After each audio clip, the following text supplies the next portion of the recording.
Welcome back to My Conscious Dad. You're listening. I totally did that backwards, but you're listening to My Conscious Dad. You're listening to My Conscious Dad right here on your hometown station. There you go. AM 1220 KHTS. So before we went on the break, we were talking about enabling parents.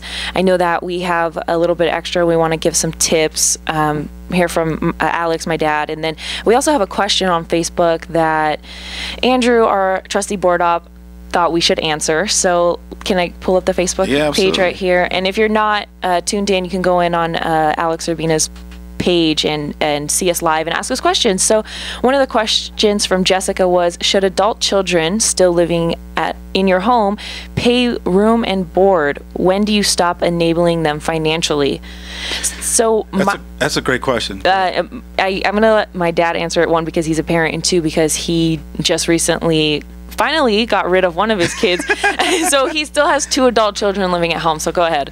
Yeah, I think that, at a certain point, I think the first step is realizing that I have been enabling you for a little while to a certain degree. I look at enabling is there's different stages and different levels. You can be a full-blown enabler where your kids are just really suffering and struggling, and a lot of it has to do with 100% your fault.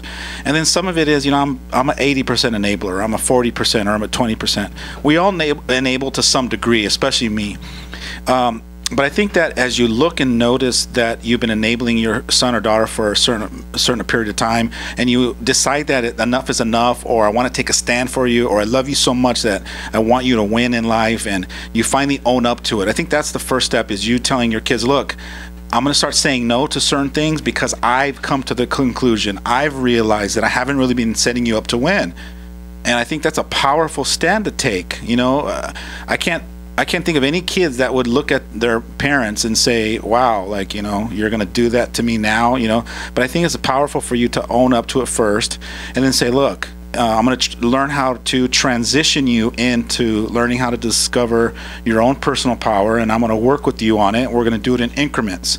So I think that you should, first own up to it with your son or daughter, and then make agreements. From this point forward, what I'm going to start doing is charging you $25 a month, or $50 a month, or $200, or whatever the number is, and create a win-win. Have them own up to it, and have a real life conversation, and then them say, look, I feel like, that's very gracious of you. I think $25 is easy, and I'll give you $75. Or, wow, $300 is a lot. I can't even pay for my gas. How about we negotiate to $75? So I think there's room to negotiate and find a number that sets you guys both up to win.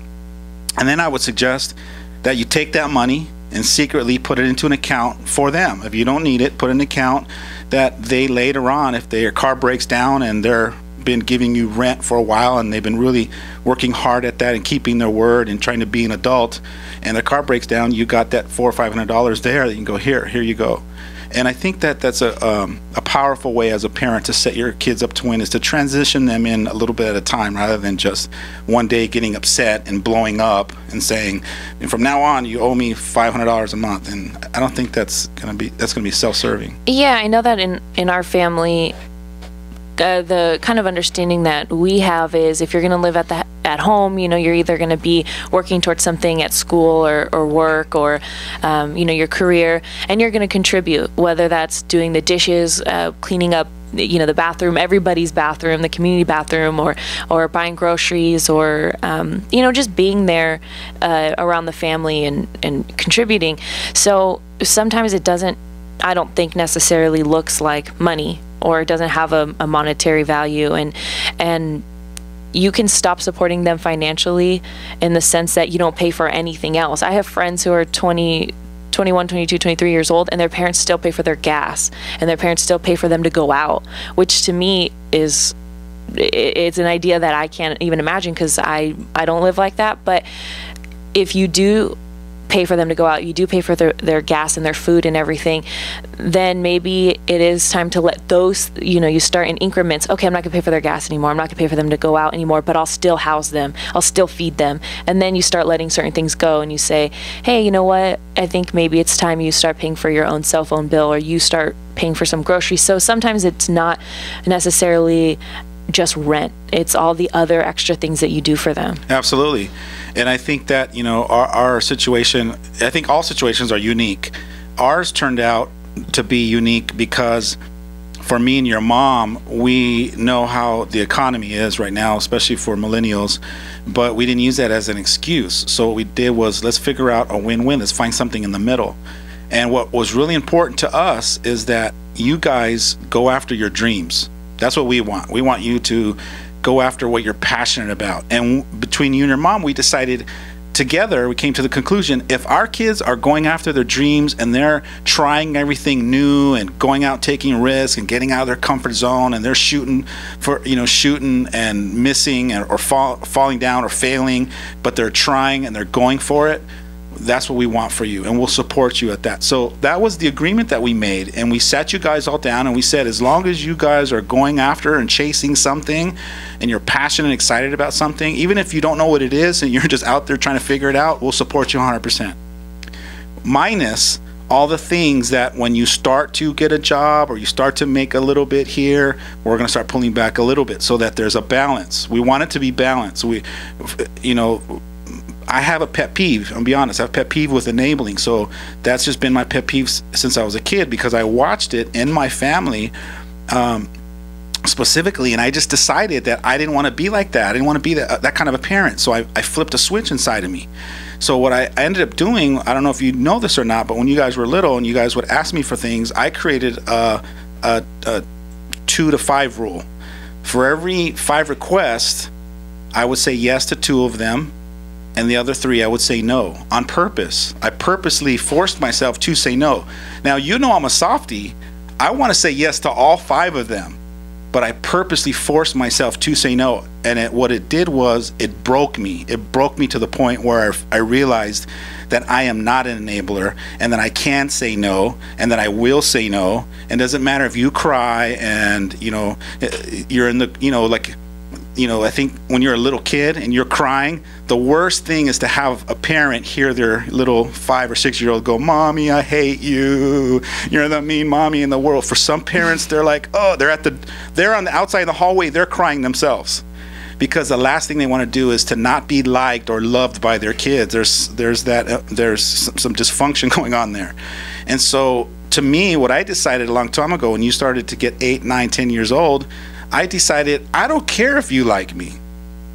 I know this is harsh, but I also said, I don't care if you love me either. I'm gonna be the father that I've decided to be, and be that stand so that you have that learning lesson. And I don't care if you love me in your teens. And I banked, and I put all my money, I went all in, and I bet that in your 20s or 30s or 40s, that you would look back and go, you know what, Dad, thank you for doing that. Thank you for not wanting the instant gratification and the pats on the back and the kudos that you're an amazing dad when you didn't stand for me. I'd rather you sit there and we're holding hands at a park bench and you're thanking me and we're both crying and you're saying, thank you for taking that stand for me. And that was the commitment that I made to you guys a long time ago. And I don't know if you knew that or not, but that's the part of me that I want you to win so bad, but I want you to win because you figured out how to win, not because Dad came in and started, moving things and manipulating, because that's not real. Real life is you figuring out how to be that hero and that champion for yourself.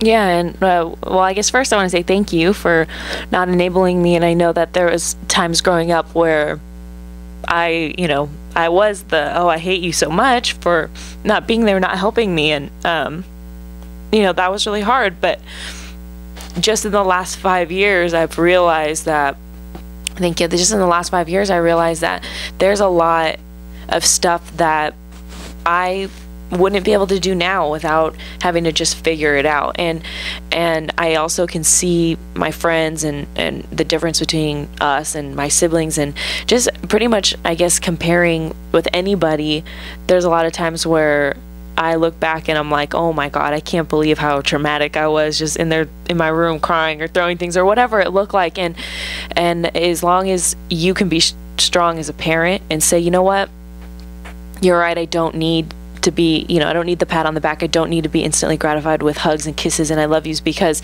there's going to be way more years of that down the road.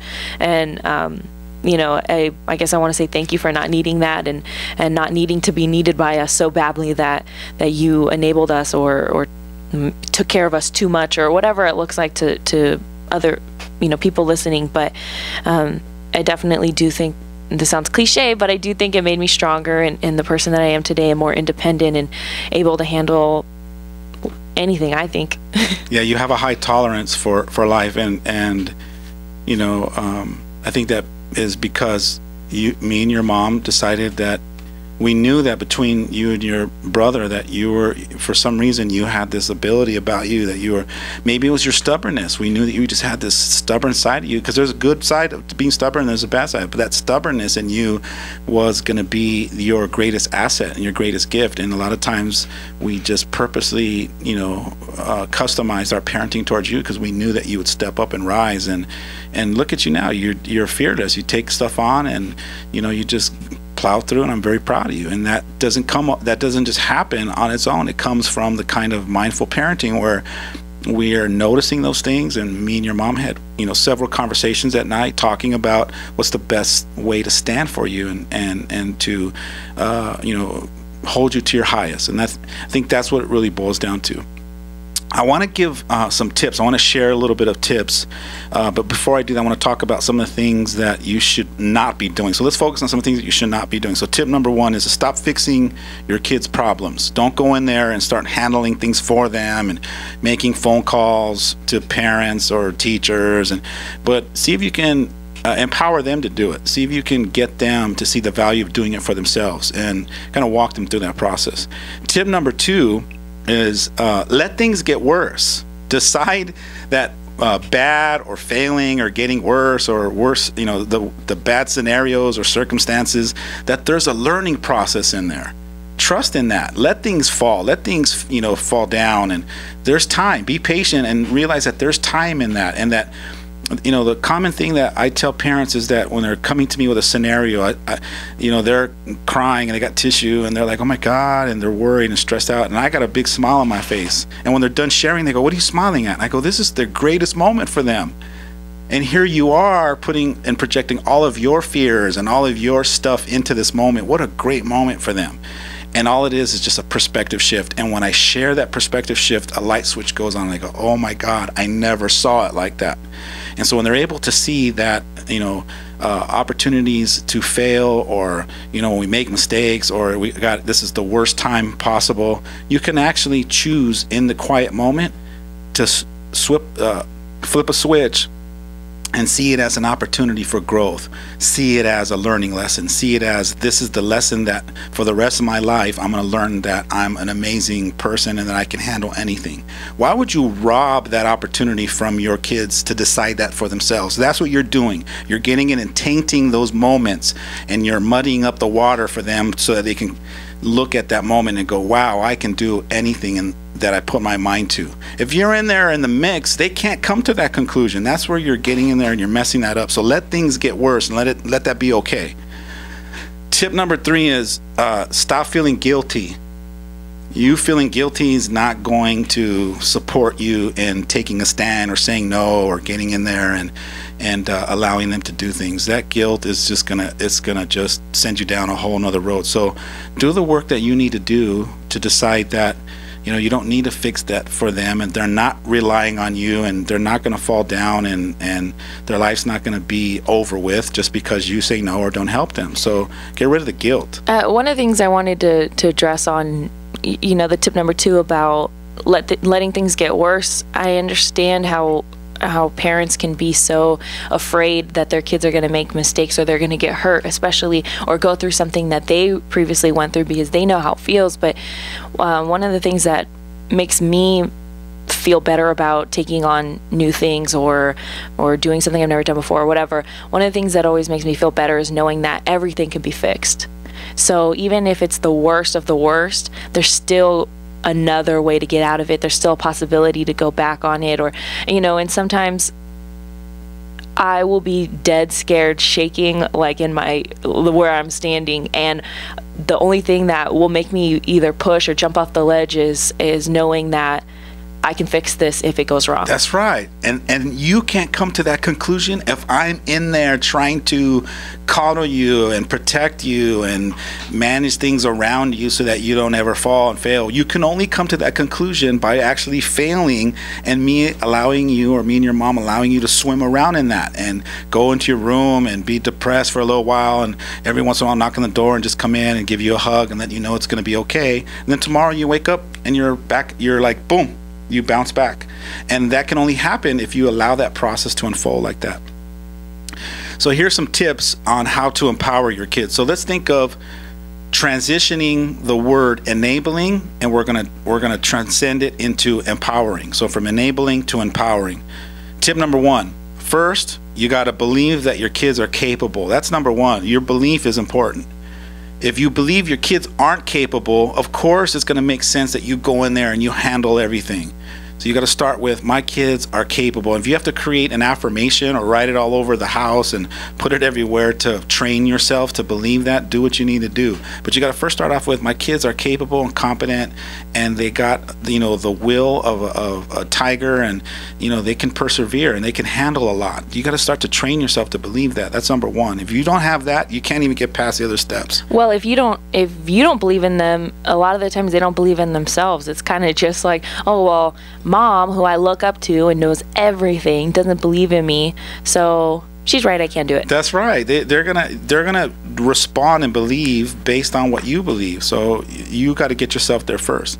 Tip number two is ask them open-ended questions. That's tip number two. Ask them open-ended questions like, hey, what are you going to do now? Or how are you going to handle that? And a lot of times, you know, we're not trained as parents how to respond appropriately. But if you practice just those two questions, when your son or daughter comes to you, I can't find my other shoe, and you're running late, right? And instead of being the average parent that gets frustrated and just goes in there and starts yelling and finding their shoe for them, you got to calmly, patiently realize that, hey, we might be late, but I'd rather be late and teach my son or daughter a lesson here. So you calmly go, okay, son, how are you going to handle it? Or where do you think it's at? Or where's the last time you put it? Your job is to help facilitate them realizing for themselves that they can do things, or they can handle stuff, or they can overcome situations. But you have to ask open-ended questions. And the reason why is, if you're having a problem and you come to me, I can be Mr. Guru and want to give you all the answers and give you all my insight. Or what's more profound is me going, I don't know, what do you think? Some of the greatest lessons that I've ever taught in my life, or even have been taught, is either one of my coaches says, I don't know, what are you going to do? Or, hey, how are you going to handle that? What it does is it forces you to look inside and start to get creative and start to think outside the box and come up with solutions. Now, if I come up with my own solution and you didn't give it to me, and then I choose that solution and create a result, what kind of belief am I going to create out of that? That you can do it and you did it all on your own? I can do anything. If, like you said, it doesn't matter how it turns out, I can always fix it. I'm capable, I'm competent enough to be able to turn it around anytime I want.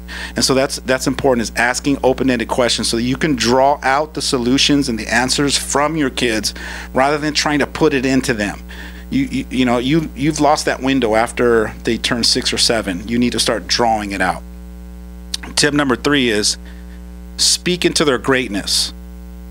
And the example is, like, I know you can do this, or I have faith in you, or I've seen you do things like this before, or remember that one time when you were in trouble and oh yeah, I forgot, and you see their face light up. Your job is to remind them. You speak into their greatness and remind them of other times that they were amazing and they were powerful and confident. So speak into their greatness is tip number 3. Tip number 4 is realizing that struggle is a good thing. You having more opportunities to struggle is an opportunity for you to figure out who you are.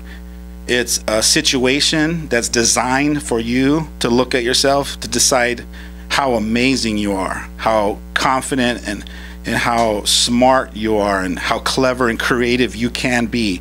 Those are learning opportunities. Anytime you see struggle, don't be afraid of it. Embrace it. Love it. Accept it. See it as a gift. And all that's perspective shifting, right? I love when you say be creative about it, because it's like you know, sometimes when I'm in a situation and I'm trying to figure out how am I going to get out of this, and then I just do it, and then afterwards I kind of think, wow, I can't believe I did that, or I can't believe I thought about that, and then I kind of give myself a little pat on the back because I'm excited about you know, my greatness, and especially being creative and just figuring everything out on my own. And amazing. Thank you. And you should be. You're your own champion. You're your own cheerleader. Thank you. We had to take a quick break, but we'll be back with the rest of the tips. Stay tuned for more of My Conscious Dad right here on your hometown station, AM 1220 KHTS. Hey, welcome back to My Conscious Dad right here on your hometown station, AM 1220 KHTS. Before we went on the break, we were talking about parents who enable their kids. But first, before we get back into it, we just want to say thank you so much to everyone listening on Facebook. And big shout out to all our friends listening in. And especially everyone who's asking questions. That's the most exciting part. This is the first time we've ever done that, and I'm excited, and I hope we can do it again. So we actually had one question that you were going to answer. Yeah, Chad had asked a great question. It was, how do you handle, you know, a young adult or a teenager that doesn't fear consequences? You know, I know what it's like to be frustrated when your son or daughter, you know, is just like, all right, you can ground me and I don't care. Then that's probably the most frustrating, is when they don't care and they'll just do it. At a certain point, when they just don't care like that, and doesn't matter what consequences you give, a lot of times what I tell my clients is, your son or daughter, especially if they're angry, if they got anger and they're just like they've resigned or they've given up, or they've got to the point where they're like, I don't care what you do to me, and they got that attitude. Underneath that, there's something that needs to be resolved. There's some healing that needs to happen. There's something that you have to have a conversation with your son or daughter, and it's got to be heartfelt. It's got to be warm. Walls got to come down. Some vulnerability needs to happen on both sides. Most of the time, I'm going to say, and I'm going to request that it comes from the parent, because your son or daughter doesn't know how to go there. They've been so unconscious and so shut down and so angry and so resentful for so long. It's just part of who they become. It's like them breathing. And I think if you're going to cause any kind of a shift in your relationship, it's got to come from the parent. So the parent's got to, you know, ask for a sit down. You sit down with each other and you just get real, you get open and honest, and you sit your son or daughter down and say, hey, what's going on? Like, you know, you've gotten to the point now where you just don't care anymore, and a lot of times it's just some healing that needs to happen, some apologies, or I love yous, or hey, I really want you to win, and I'm sorry if, you know, me grounding you and punishing you, maybe I haven't been doing it the right way. So a lot of real talk needs to happen, and I've been a part of hundreds and probably thousands of conversations like that, when parents have kids that are just so upset and angry and mad. A lot of times underneath that is some pain, and then they're hurt. And so when I come into a home like that and facilitate a very powerful conversation between, you know, mom and dad and son and daughter, it's powerful. But a lot of parents can't create that on their own because they're tagged by stuff. They're still carrying their own resentment and their own anger. So you've got two people that are angry at each other, and then stubbornness comes in and ego comes in, and neither one of you wants to give in. And that's why sometimes having a coach or a counselor come in the house and kind of set the environment and create the foundation for both of you guys to get real and get honest and get loving with each other again, you can do some healing, and then create a new platform and start all over again. But that sounds like it's a relationship that's kind of damaged now.